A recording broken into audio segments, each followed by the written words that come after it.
এমন কিছু হারিয়েছেন যেটা আপনার কাছে পুরো দুনিয়ার চেয়ে বেশি মূল্যবান ছিল? আপনি কি কখনো আল্লাহকে প্রশ্ন করেছেন, কেন আমার সাথে এটা হলো? আজকে আমি আপনাদের এমন একজন মানুষের গল্প বলবো যে একই রাতে তার চাকরি হারালো, তার বিয়ে ভেঙে গেল, আর সে রাস্তায় এসে দাঁড়ালো। সে ভেবেছিল তার জীবন শেষ, কিন্তু সে জানতো না আল্লাহ সুবহানাহু ওয়া তাআলা তার জন্য এমন কিছু পরিকল্পনা করে রেখেছিলেন যা শুনলে আপনার চোখে পানি চলে আসবে। পুরো গল্পটা শুনুন শেষ পর্যন্ত, কারণ এই গল্পের শেষটা আপনার জীবন বদলে দিতে পারে। ঢাকা শহরের পুরানো একটা গলিতে ছোট্ট একটা ভাড়া বাসায় থাকত ইউসুফ নামের একজন যুবক। বয়স তখন সবে 28 পার হয়েছে। ইউসুফ ছিল একজন সৎ, পরিশ্রমী মানুষ। ছোটবেলা থেকেই বাবা মা তাকে শিখিয়েছিলেন, বেটা, সব সময় আল্লাহর উপর ভরসা রাখবি, দুনিয়ায় যা হয় সব আল্লাহর হুকুমেই হয়। ইউসুফের বাবা ছিলেন একজন রিক্সা চালক। সারাদিন রোদে পুড়ে বৃষ্টিতে ভিজে রিক্সা চালাতেন, শুধু যেন ইউসুফ পড়াশোনা করতে পারে। মা ছিলেন গৃহিণী, পাড়ার বাসায় বাসায় কাজ করতেন কিছু বাড়তি আয়ের জন্য।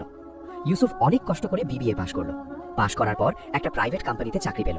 বেতন খুব বেশি না, মাসে 25,000 টাকা, কিন্তু ইউসুফের কাছে এটাই ছিল পৃথিবীর সবচেয়ে বড় প্রাপ্তি। প্রথম বেতন পেয়ে সে কাঁদতে কাঁদতে মায়ের হাতে টাকাটা তুলে দিয়েছিল। ধীরে ধীরে ইউসুফ নিজেকে প্রমাণ করলো। 2 বছরের মধ্যে তার বেতন বেড়ে 45,000 হলো। অফিসের সবাই তাকে ভালোবাসত, বস তার কাজে খুশি ছিলেন, জীবনটা সুন্দরভাবে এগিয়ে যাচ্ছিল। এরই মধ্যে ইউসুফের বিয়ে ঠিক হলো। মেয়েটার নাম ফারিহা, ধার্মিক পরিবারের মেয়ে। ইউসুফ ফারিহাকে প্রথম দেখাতেই পছন্দ করে ফেলল। বিয়ের তারিখ ঠিক হলো আগামী 2 মাস পরে। ইউসুফ ভাবল, জীবনটা এখন পারফেক্ট, ভালো চাকরি আছে, ভালো মেয়ের সাথে বিয়ে হচ্ছে, বাবা মা খুশি, আর কি চাই। কিন্তু ইউসুফ জানতো না আল্লাহ তার জীবনের পরীক্ষা এখনো শুরুই করেননি। একদিন হঠাৎ অফিসে গিয়ে ইউসুফ দেখল সবার চেহারা অন্যরকম, ফিসফিস করে কথা বলছে সবাই। ইউসুফ বুঝতে পারল না কি হচ্ছে। বেলা 11টার দিকে বস তাকে কেবিনে ডাকলেন। ইউসুফ হাসি মুখে গেল, ভাবল হয়তো নতুন কোনো প্রজেক্টের দায়িত্ব দেবেন। কিন্তু বসের মুখ দেখে ইউসুফের বুক কেঁপে উঠল। ইউসুফ, তুমি জানো আমি তোমাকে অনেক পছন্দ করি, কিন্তু কোম্পানি এখন অনেক লসে আছে। ম্যানেজমেন্ট ডিসিশন নিয়েছে কিছু পজিশন কাট করতে হবে। আমি অনেক চেষ্টা করেছি, কিন্তু তোমার পজিশনটাও সেই লিস্টে আছে। I am sorry. ইউসুফের পায়ের নিচ থেকে মাটি সরে গেল। সে কিছু বলতে পারল না, চুপচাপ বসের কেবিন থেকে বেরিয়ে এলো। ডেস্কে এসে নিজের জিনিসপত্র গুছিয়ে নিল। সহকর্মীরা করুণার চোখে তাকাচ্ছে, কেউ কেউ সান্ত্বনা দেবার চেষ্টা করছে। ইউসুফ অফিস থেকে বের হয়ে রাস্তায় দাঁড়ালো। মাথায় একটাই চিন্তা, বিয়ে মাত্র 2 মাস পরে, এখন চাকরি নেই, কি হবে? সে বাসায় ফিরল। মাকে বলল না, বাবাকে বলল না। রাতে নামাজ পড়ে আল্লাহর কাছে দোয়া করল, ইয়া আল্লাহ, তুমি আমাকে একটা রাস্তা দেখাও, আমি তোমার উপর ভরসা রাখি। পরের দিন সকালে ইউসুফ ফারিহার বাবাকে ফোন করল। সৎভাবে সব কথা বলল, চাচা, আমি চাকরি হারিয়েছি, কিন্তু ইনশাআল্লাহ আমি আবার কিছু করব, আমাকে একটু সময় দিন। ফোনের ওপাশ থেকে কিছুক্ষণ নীরবতা। তারপর ফারিহার বাবা বললেন, দেখো বাবা, আমি তোমাকে ব্যক্তিগতভাবে পছন্দ করি, কিন্তু আমার মেয়েকে আমি কষ্টে দিতে পারবো না। তোমার এখন কোনো ইনকাম নেই, এই অবস্থায় বিয়ে হলে আমার মেয়ে কষ্ট পাবে। আমি এই বিয়ে আর এগিয়ে নিতে পারছি না, তোমাকে ক্ষমা করে দিও। ফোনটা কেটে গেল। ইউসুফের হাত থেকে ফোনটা পড়ে গেল। সে দেয়ালে মাথা ঠেকিয়ে বসে পড়ল, চোখ দিয়ে পানি গড়িয়ে পড়ছে। 24 ঘন্টার মধ্যে সে তার চাকরি হারালো আর তার বিয়ে ভেঙে গেল। পরের কয়েকটা সপ্তাহ ইউসুফের জন্য ছিল জাহান্নামের মতো।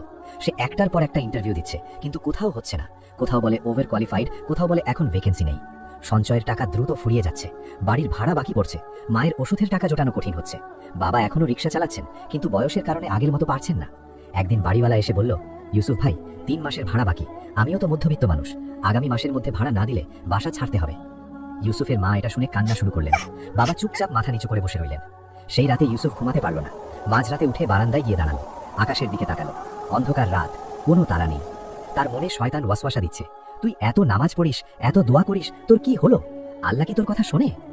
ইউসুফের চোখে পানি এসে গেল, কিন্তু তখনই তার মনে পড়ল মায়ের কথা। ছোটবেলায় মা বলতেন, বেটা, আল্লাহ যখন কিছু নেন তখন তার চেয়ে ভালো কিছু দেবার জন্যই নেন। আর তার মনে পড়ল পবিত্র কোরআনের সেই আয়াত, ফা ইন্না মাআল উসরি ইউসরা, ইন্না মাআল উসরি ইউসরা। নিশ্চয়ই কষ্টের সাথে স্বস্তি আছে, অবশ্যই কষ্টের সাথে স্বস্তি আছে। সূরা আশ-শারহ 94, 5 থেকে 6 নম্বর আয়াত। ইউসুফ বারান্দায় দাঁড়িয়েই অজু করে তাহাজ্জুদের নামাজে দাঁড়ালো। সিজদায় গিয়ে অঝরে কাঁদল, বলল, ইয়া আল্লাহ, আমি তোমার বান্দা, আমি দুর্বল, আমি ভেঙে পড়ছি, কিন্তু আমি তোমার উপর থেকে ভরসা হারাবো না। আমি তোমার উপর যে পরীক্ষাই দাও আমি সাবার করব, তুমি আমার জন্য যা ভালো তাই করো। পরের দিন সকালে ফজরের নামাজের পর ইউসুফ মসজিদ থেকে বের হচ্ছে, এমন সময় মসজিদের ইমাম সাহেব তাকে ডাকলেন। ইউসুফ, তোমাকে কিছুদিন ধরে দেখছি চুপচাপ থাকো, কি হয়েছে বাবা? ইউসুফ ইমাম সাহেবকে সব খুলে বলল। ইমাম সাহেব মনোযোগ দিয়ে শুনলেন, তারপর বললেন, ইউসুফ, তুমি কি জানো মুসা আলাইহিস সালাম আর খিজির আলাইহিস সালামের ঘটনা? সূরা কাহাফে আল্লাহ এই ঘটনা বলেছেন। খিজির আলাইহিস সালাম একটা নৌকা ভেঙে দিলেন, কারণ সামনে একজন অত্যাচারী বাদশা ভালো নৌকাগুলো জোর করে নিয়ে নিচ্ছিল। নৌকা ভাঙা দেখে মুসা আলাইহিস সালাম চমকে গিয়েছিলেন, কিন্তু আসলে এটাই ছিল সেই গরিব মাঝিদের জন্য আল্লাহর রহমত। ভাঙা নৌকা বলে বাদশাহ সেটা নেয়নি, পরে মেরামত করে মাঝিরা আবার সেটা ব্যবহার করতে পেরেছিল। ইমাম সাহেব বললেন, বেটা, হয়তো আল্লাহ তোমার নৌকা ভাঙছেন যেন তুমি সামনের ঝড় থেকে বাঁচো। তুমি সাবার করো আর আল্লাহর উপর তাওয়াক্কুল রাখো। ইমাম সাহেব আরও বললেন, আচ্ছা, তুমি তো কম্পিউটার ভালো পারো, তাই না? আমার এক পরিচিত ভাই আছে, সে একটা ছোট আইটি ফার্ম চালায়। আমি তার সাথে কথা বলি, দেখি কিছু হয় কিনা। ইউসুফ আশা নিয়ে ফিরল। 2 দিন পর ইমাম সাহেব ফোন দিলেন, বললেন সেই ভাইয়ের নাম আব্দুর রহমান ভাই, তিনি ইউসুফের সাথে দেখা করতে চান। ইউসুফ গেল আব্দুর রহমান ভাইয়ের ছোট্ট অফিসে।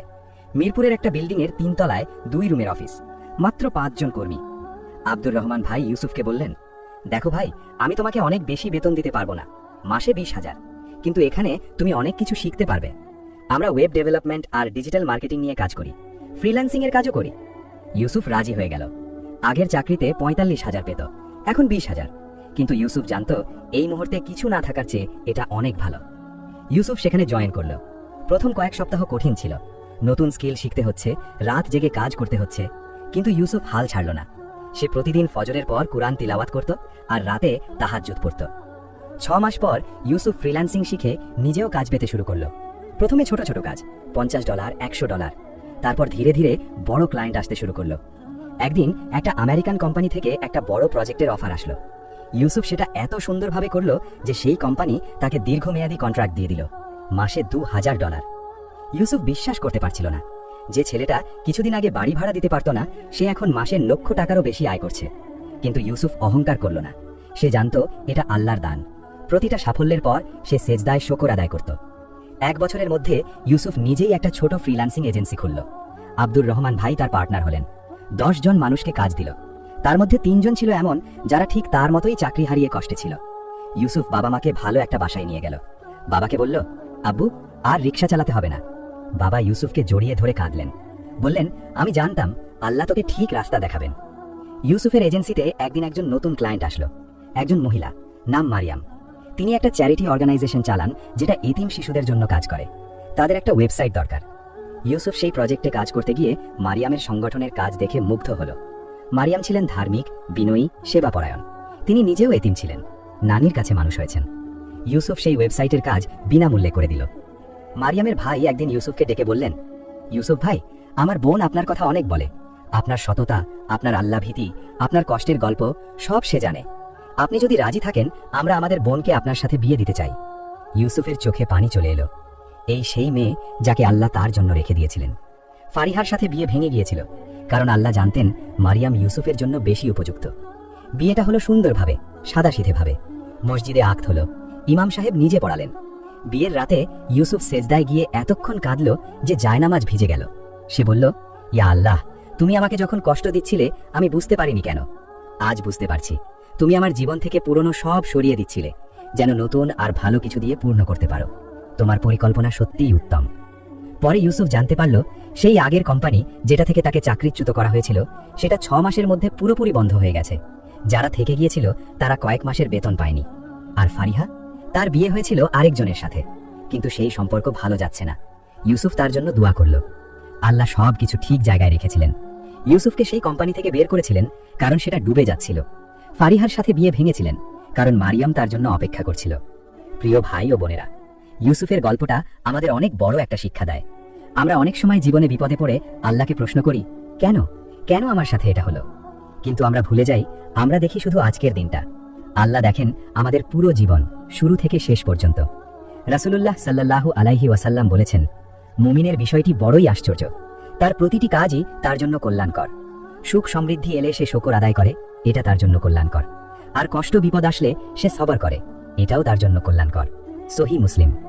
আল্লাহ সুবহানাহু ওয়া তাআলা পবিত্র কুরআনে বলেছেন, হতে পারে তোমরা এমন কিছু অপছন্দ করো যা তোমাদের জন্য কল্যাণকর, আবার হতে পারে তোমরা এমন কিছু পছন্দ করো যা তোমাদের জন্য ক্ষতিকর। আল্লাহ জানেন, তোমরা জানো না। সূরা আল বাকারা 216। সুবহানাল্লাহ। তাই আজকে যদি আপনি কোনো কষ্টে থাকেন, যদি আপনার কিছু হারিয়ে গিয়ে থাকে, যদি আপনার মনে হয় সব শেষ হয়ে গেছে, তাহলে মনে রাখুন, আল্লাহ আপনাকে ভুলে যাননি। আল্লাহ আপনার দোয়া শুনেননি, এমন হতে পারে না। আল্লাহ হয়তো আপনার জীবন থেকে কিছু সরাচ্ছেন যেন আরো সুন্দর কিছু দিতে পারেন।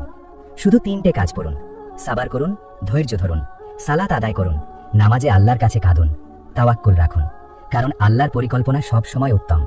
প্রিয় ভাই ও বোনেরা, এই গল্পটা যদি আপনার ভালো লেগে থাকে, যদি আপনার হৃদয় স্পর্শ করে থাকে, তাহলে ভিডিওটি লাইক করুন, শেয়ার করুন। হয়তো আপনার একটা শেয়ার কারো জীবনে আলো হয়ে পৌঁছাবে। চ্যানেলটি সাবস্ক্রাইব করুন আর বেলের আইকনে ক্লিক করুন, যেন এরকম শিক্ষণীয় গল্পগুলো আপনি মিস না করেন। আল্লাহ আমাদের সবাইকে সাবর ও তাওয়াক্কুলের তৌফিক দান করুন। আমিন। আসসালামু আলাইকুম ওয়া রাহমাতুল্লাহ।